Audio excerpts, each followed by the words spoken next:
Hey, what's up guys, and welcome back to the channel. In this video, I'm going to show you how to create a thumbnail by using Photoshop. And if you're new to this channel, please click subscribe and click the bell so you don't miss out on our future videos. And now, let's get started. So each and every thumbnail has to have 3 key elements to get people to click on your video and attract their eyes. And these 3 elements are the subject, and in this case it's going to be a person in this thumbnail, and then a text to let people know what the video is going to be about, and an icon. And we're going to get to that later. And if the person in the thumbnail is pointing their fingers or their hand at something, that's gonna be a bonus for your audience. So first of all, before we do anything with this picture, we have to create the parameters in a brand new page. And to do that, we can go over to File and click on New, or we can click Command N. So the parameters are here, customed. As you can see, I use 1280 for the width and 720 for the height. And I usually use a resolution of 300 because that keeps the quality high. And guys, keep in mind that YouTube doesn't allow us to upload any thumbnails over 2 megapixels. So please be sure that your thumbnail is within the quality limit. Otherwise, it's going to be a waste of time.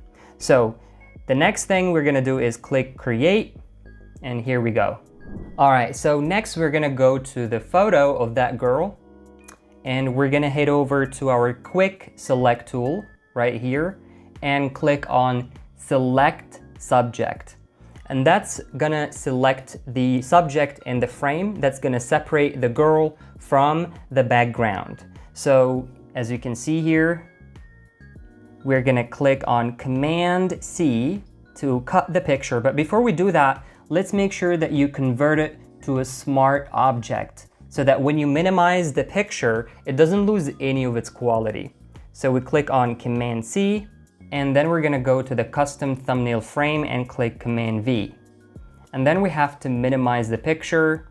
And as you see in many thumbnails on YouTube, people usually keep the subject or the person in 1/3 of the frame. Sometimes it takes half of it, but in our case, we're just gonna keep it in 1/3 of the frame, just like that.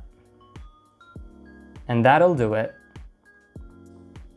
So what we're gonna do next is change the color of the background. So we're gonna click on the background layer and then click on the color adjustment layer right here and click on solid color. And then we're gonna choose the color as we wish. I'm gonna go for a pinky purpley color because that's our visual identity.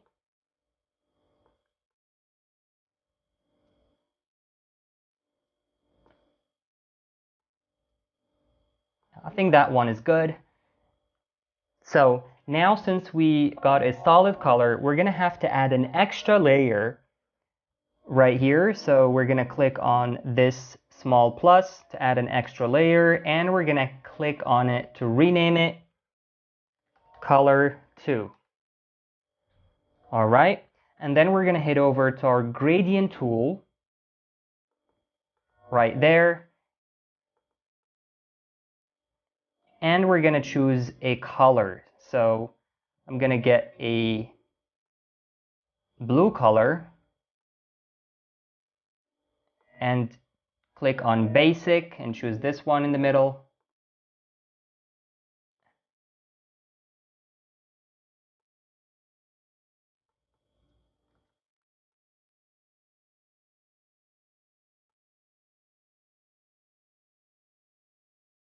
And feel free to play with this tool as much as you want. And I'm going to change it from normal to multiply. And then we're going to go to layer 1 to add a few adjustments by clicking on this FX right here. And we're going to click on outer glow. Make sure that the blend mode is overlay and you can get the size down.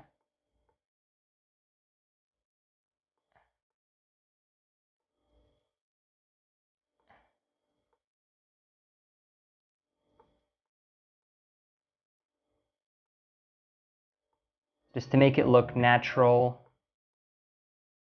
Yeah, we can do something like that, just to make it look less noisy and more natural.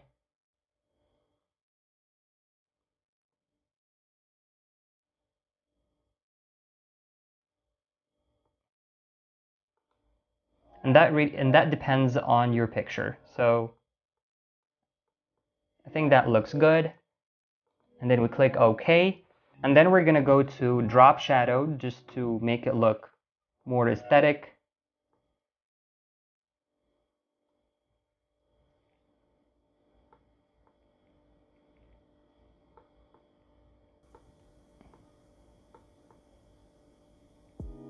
I think that'll do it.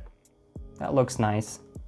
All right, and now we're going to have to add a text. So we can click Command T, or we can use our horizontal type tool right here. I'm going to type YouTube. All right. And if we click Command T, we're going to get this box so we can up or down any parameters we want. So I like to choose the color white because that makes it more popping up. So, and I'm going to copy this layer and create two of it with the same font and the same size.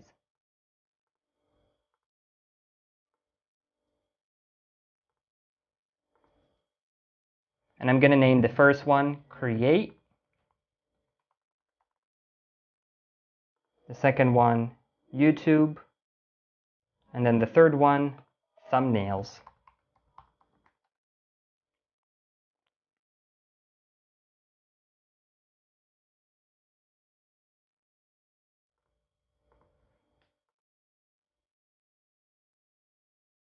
All right, so we can make them look better by just keeping them at one line.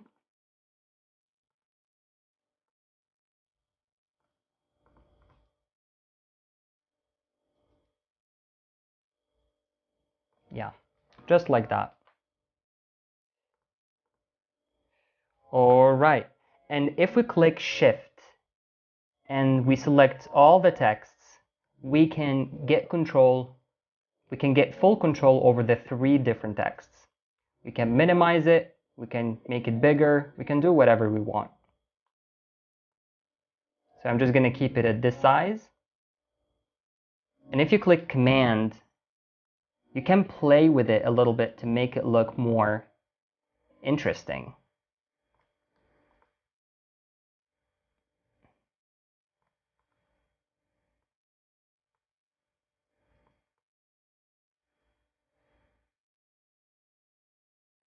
All right, and I want to change the colors of the text. So I'm going to click on Create and try to change the color. All right, I think it looks better right now. So what I'm going to have to do next is add a few adjustments, add a few interesting things to these texts. So I'm going to go to YouTube and I'm going to add an outer glow.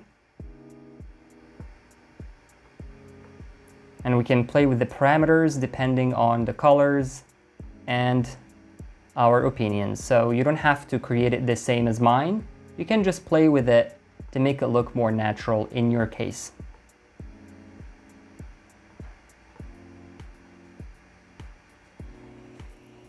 All right, I think that'll do it. And then I'm gonna go to Bevel and Emboss,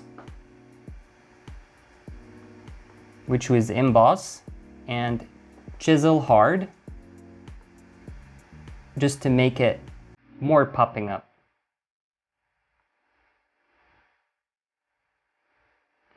No, I think it's too much.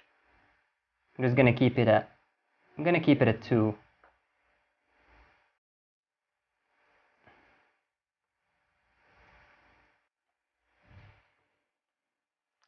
All right, now I'm going to place my mouse on effects as well as click in option in order to copy it to the word thumbnail and create. Just like that. We copy the parameters and all the adjustments to the other texts. So now everything is solid. All right, and now we're going to need to add the logo of Photoshop and YouTube. We're going to do one by one, but before we add it, make sure to convert it to a smart object so that you don't lose any of the quality.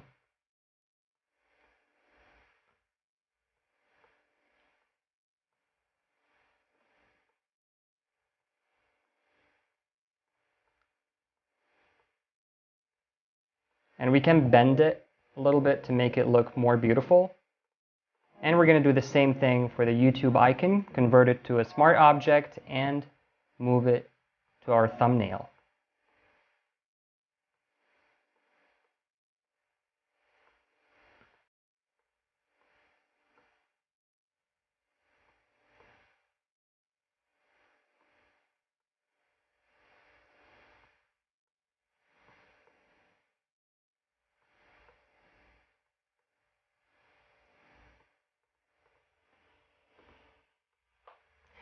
And we're going to copy the same effects to the YouTube and the Photoshop logo by clicking option and holding these effects to these layers.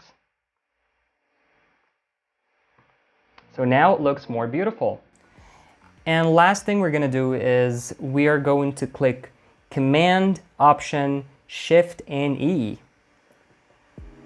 And what it does, it basically allows us to work on the thumbnail without affecting all the other layers.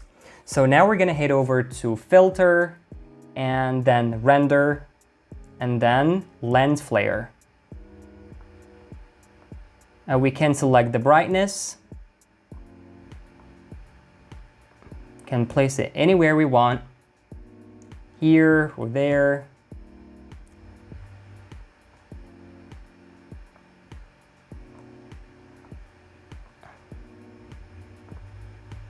All right, that's better. So that was it for this video. Thank you so much for watching. Please give this video a thumbs up if you liked it and click the bell so you don't miss out on our future videos. And see you next time.